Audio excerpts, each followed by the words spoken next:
আসসালামু আলাইকুম প্রিয় দর্শক, আপনাদের সবাইকে শুভেচ্ছা সহ আমন্ত্রণ জানাচ্ছি বাংলাভিউ রাতের সংবাদের সাথে আছি আমি চৌধুরী নাদিরা।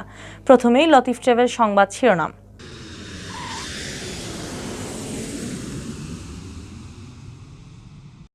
বাংলাদেশকে 25 লাখ ভ্যাকসিন দিবে যুক্তরাষ্ট্র, টুইট বার্তায় জানিয়েছেন ঢাকায় নিযুক্ত মার্কিন রাষ্ট্রদূত আর্মেনার।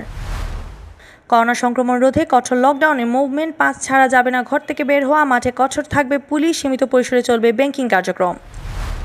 কঠোর লকডাউনের আগে নিত্যপণ্যের খুচরা ও পাইকারি দোকানে ক্রেতাদের ভিড়, দাম বৃদ্ধির অভিযোগ ক্রেতাদের ও শিকার ব্যবসায়ীদের। সিলেটে করোনায় ভয়াবহ সংক্রমণের মধ্যেও বন্ধ হচ্ছে না বিয়ে সহ সামাজিক অনুষ্ঠান, কমিউনিটি সেন্টার, হোটেল ও রেস্টুরেন্টে অভিযান অব্যাহত রাখার ঘোষণা প্রশাসনের। দেশে করোনায় আরও 77 জনের প্রাণহানি, একদিনে আক্রান্ত শনাক্ত প্রায় 4,500। সিলেটে 122 জন করোনা আক্রান্ত শনাক্তের দিনে করোনা থেকে সুস্থ হলেন 50 জন, 24 ঘন্টায় আরও 3 জনের প্রাণহানি।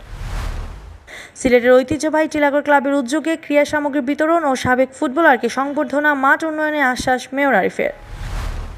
বঙ্গবন্ধু শেখ মুজিবুর রহমান গোল্ড কাপ ফুটবলের বিভাগীয় চ্যাম্পিয়ন সিলেট, বঙ্গমাতা ফজিলাতুন্নেসা মুজিব গোল্ড ক্লাবে হবিগঞ্জ। এতক্ষণ শুনছিলেন শিরোনাম, এবার বিস্তারিত। টিকা বিতরণে বৈশ্বিক প্ল্যাটফর্ম কোভ্যাক্সের আওতায় বাংলাদেশকে মডার্নার 25 লাখ ভ্যাকসিন দিবে যুক্তরাষ্ট্র। শনিবার দুপুরে ঢাকায় নিযুক্ত মার্কিন রাষ্ট্রদূত আর্মেনার এক টুইটে এ তথ্য জানিয়েছেন।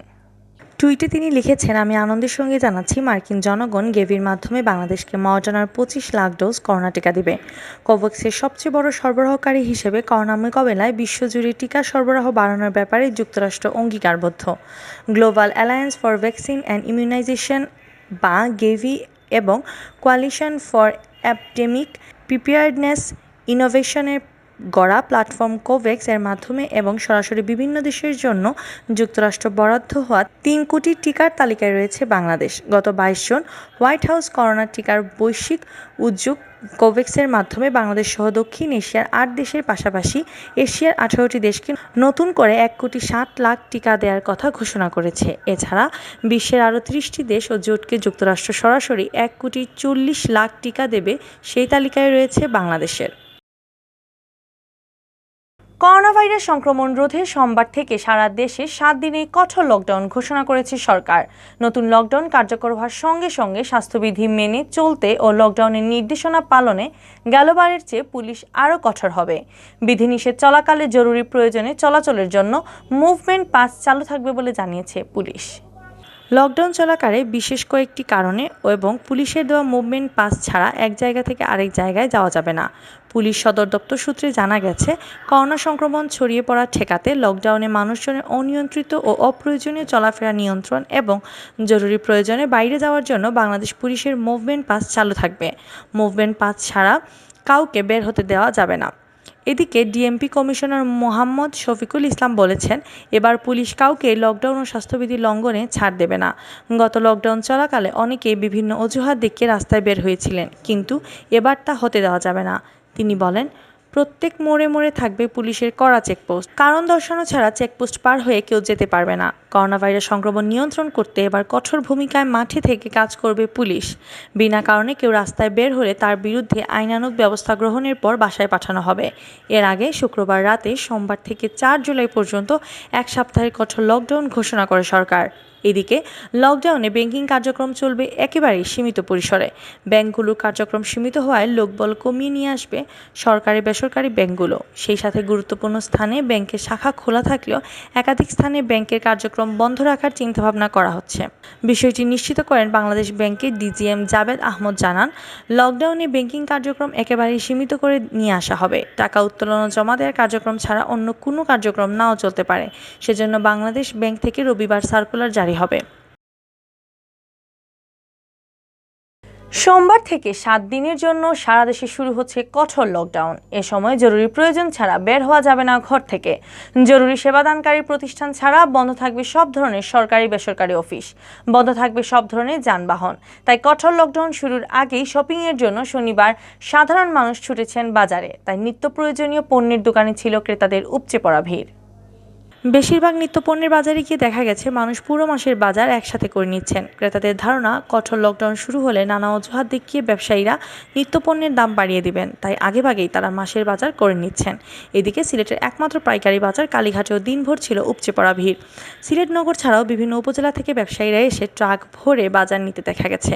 ফলে কালীঘাটের ভেতর ট্রাক ও পিকআপের দীর্ঘ লাইন দেখা যায়।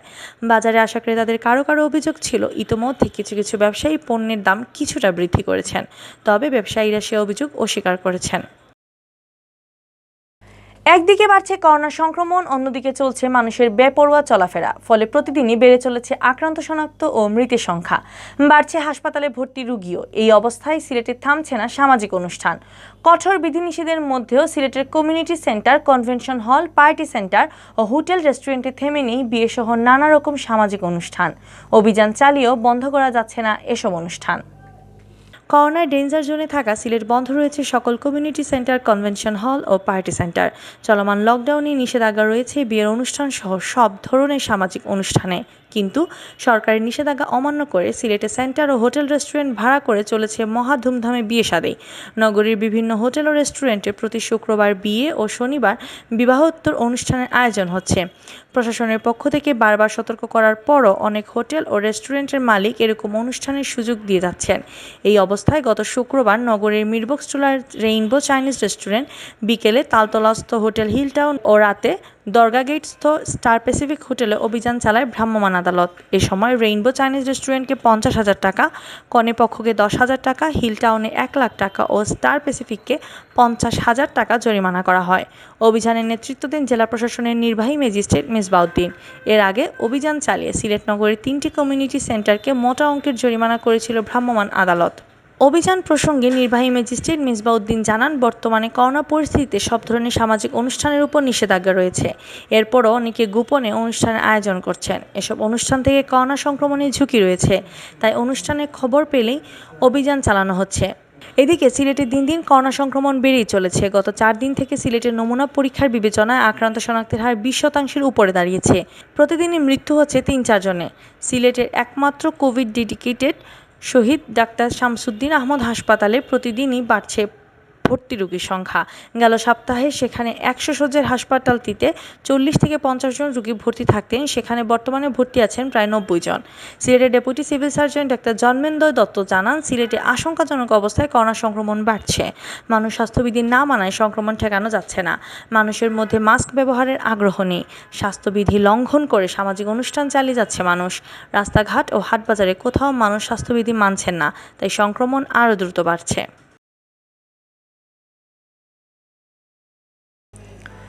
দেশে গেল 24 ঘন্টায় করোনা ভাইরাসে আক্রান্ত হয়ে মারা গেছেন আরও 77 জন। এ নিয়ে ভাইরাসটিতে মারা গেলেন 14,053 জন। এদিকে গেল 24 ঘন্টায় করোনায় শনাক্তের হার আগের চেয়ে আরও বেড়েছে। উল্লেখিত সময়ে শনাক্ত হয়েছেন 4,334 জন। নমুনা পরীক্ষার বিবেচনায় শনাক্তের হার ছিল 22.5%। শনিবার বিকেলে স্বাস্থ্য দপ্তরে পাঠানো সংবাদ বিজ্ঞপ্তিতে এসব তথ্য জানানো হয়। বিজ্ঞপ্তিতে বলা হয়, গেল 24 ঘন্টায় 19,262টি নমুনা পরীক্ষা করা হয়। এর মধ্যে আক্রান্ত শনাক্ত হন 4,334 জন। এ নিয়ে দেশে করোনা প্রমাণিত রোগীর সংখ্যা দাঁড়িয়েছে 8,83,138 জনে। স্বাস্থ্য দপ্তর জানায়, গেল 24 ঘন্টায় করোনায় মারা যাওয়াদের মধ্যে পুরুষ 48 জন এবং নারী 29 জন। এ নিয়ে সারা দেশে করোনায় মৃতের সংখ্যা বেড়ে দাঁড়ালো 14,053 জন। এদিকে গেল 24 ঘন্টায় করোনা থেকে সুস্থ হয়েছেন 3,295 জন। আর এ পর্যন্ত সুস্থ হয়েছেন 8,858 জন। দেশে গত বছরের 8 মার্চ প্রথম করোনা রোগী শনাক্ত হন। এর 10 দিন পর 18 মার্চ প্রথম মৃত্যুর খবর আসে। কয়েক মাস সংক্রমণ ও মৃত্যুর হার ঊর্ধ্বগতিতে থাকার পর অনেকটা নিয়ন্ত্রণে চলে আসে। চলতি বছরের শুরুতে করোনা ভাইরাস প্রকোপ অনেকটা নিয়ন্ত্রণে ছিল। তখন শনাক্তের হার 5%-এর নিচে নেমেছিল। তবে গত মার্চ মাস থেকে মৃত্যু ও শনাক্ত আবার বাড়তে থাকে। বিশ্ব স্বাস্থ্য সংস্থার মানদণ্ড অনুযায়ী কোনো দেশে টানা 2 সপ্তাহের বেশি সময় পরীক্ষার বিপরীতে রোগী শনাক্তের হার 5%-এর নিচে হলে পরিস্থিতি নিয়ন্ত্রণে আছে বলে ধরা যায়। সেই হিসাবে বাংলাদেশে করোনা পরিস্থিতি নিয়ন্ত্রণে নেই বলেই ধরা হয়।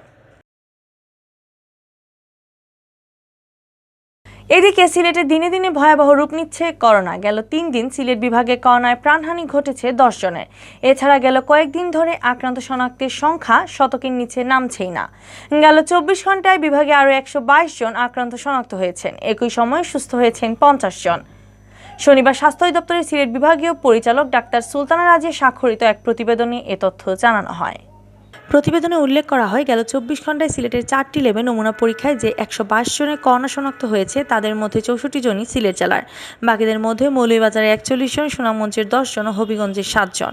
নতুন এই 122 জন সহ সিলেট বিভাগে আক্রান্তের সংখ্যা দাঁড়িয়েছে 24,929 জনে। এর মধ্যে শুধুমাত্র সিলেট জেলায় আক্রান্ত হয়েছেন 16,491 জন। এছাড়া সুনামগঞ্জে 2,934, হবিগঞ্জে 2,633 এবং মৌলভীবাজারে 2,871 জন করোনা আক্রান্ত শনাক্ত হয়েছে। গেল 24 ঘন্টায় সিলেট বিভাগে করোনা থেকে সুস্থ হয়েছেন 50 জন। এরা সবাই সিলেট জেলার বাসিন্দা। এ নিয়ে সুস্থ হওয়ার সংখ্যা দাঁড়ালো 23,191 জনে। এর মধ্যে সিলেট জেলার 15,712 জন, সুনামগঞ্জে 2,809 জন, হবিগঞ্জে 2,098 জন ও মৌলভীবাজারে 2,572 জন সুস্থ হয়েছেন। গেল 24 ঘন্টায় করোনা আক্রান্ত হয়ে মারা গেছেন 3 জন। এই 3 জন সহ সিলেট বিভাগে করোনায় মৃতের সংখ্যা বেড়ে দাঁড়িয়েছে 462 জন। এর মধ্যে করোনায় আক্রান্ত হয়ে সবচেয়ে বেশি মারা গেছেন সিলেট জেলায়। এ জেলায় করোনায় 378 জনের মৃত্যু হয়েছে। এছাড়া সুনামগঞ্জে 31 জন, হবিগঞ্জে 19 জন ও মৌলভীবাজারে 34 জন রয়েছেন।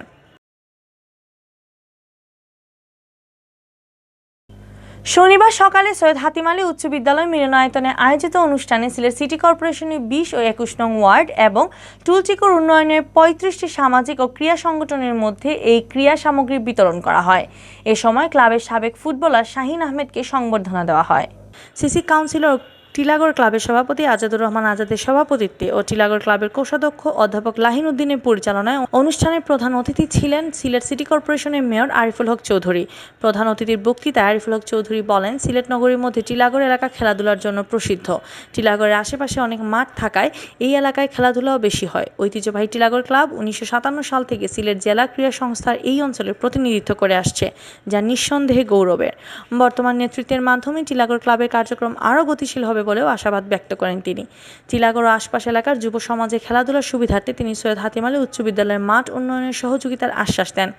অনুষ্ঠানে বিশেষ অতিথির বক্তব্য রাখেন সিলেট জেলা আওয়ামী লীগের সিনিয়র সহসভাপতি শফিকুর রহমান চৌধুরী, টিলাগড় ক্লাবের উপদেষ্টা অধ্যাপক সৈয়দ মাকসুদ আলী, জেলা প্রেস ক্লাবের সাবেক সাধারণ সম্পাদক শাহদিদার আলম নোবেল, দৈনিক সিলেটের ডাকের ব্যবস্থাপনা সম্পাদক ওয়াহিদুর রহমান ওয়াহিদ ও 21 নং ওয়ার্ডের কাউন্সিলর আব্দুর রকিব তুহিন। স্বাগত বক্তব্য রাখেন টিলাগড় ক্লাবের সাধারণ সম্পাদক হীরক দে পাপলু। সংবর্ধিত অতিথির বক্তব্য রাখেন সাবেক কৃতি ফুটবলার শাহিন আহমদ।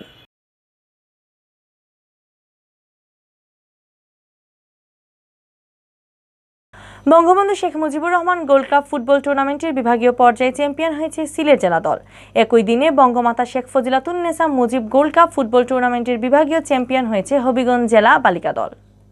শুক্রবার বিকেলে সিলেট জেলা স্টেডিয়ামে অনুষ্ঠিত প্রথম খেলায় শেখ ফজিলাতুন্নেসা মুজিব গোল্ড ক্লাবের ফাইনালে সিলেট দলকে 3-2 গোলে পরাজিত করে বিভাগের চ্যাম্পিয়ন হয় হবিগঞ্জের কিশোরীরা। অপরদিকে Bangabandhu Sheikh Mujibur Rahman gold cup football tournament ফাইনালে হবিগঞ্জ জেলা দলকে 3-1 গোলে হারিয়ে বিভাগীয় পর্যায়ে সিলেট জেলা দল চ্যাম্পিয়ন হওয়ার গৌরব অর্জন করে। বালিকা দলের টুর্নামেন্টে ম্যান অব দ্য ম্যাচ হন হবিগঞ্জ দলের সুরভি রায়। একই দলের তনুশ্রী ঘোষ হন ম্যান অব দ্য টুর্নামেন্ট। তবে সর্বোচ্চ গোলদাতার পুরস্কারটি ধরে রাখতে পারেননি তারা। টুর্নামেন্টের সর্বোচ্চ গোলদাতা হন সিলেট দলের হেলন আক্তার। এছাড়া ছেলেদের ফাইনালে খেলায় ম্যান অব দ্য ম্যাচ হয় সিলেট জেলা দলের গোলকিপার আসাদুদ্দিন এবং একই দলের রাহাত আহমেদ হয় ম্যান অব দ্য টুর্নামেন্ট। আর টুর্নামেন্টের সর্বোচ্চ গোলদাতা হয় হবিগঞ্জ জেলা দলের অনিক দেব বর্মন।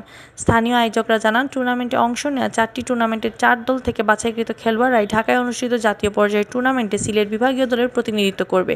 তবে এখন পর্যন্ত জাতীয় পর্যায়ে দিন তারিখ ঠিক হয়নি। এরই মধ্যে বাছাই কমিটি অন্তত 30 জন করে খেলোয়াড় বাছাই করেছে।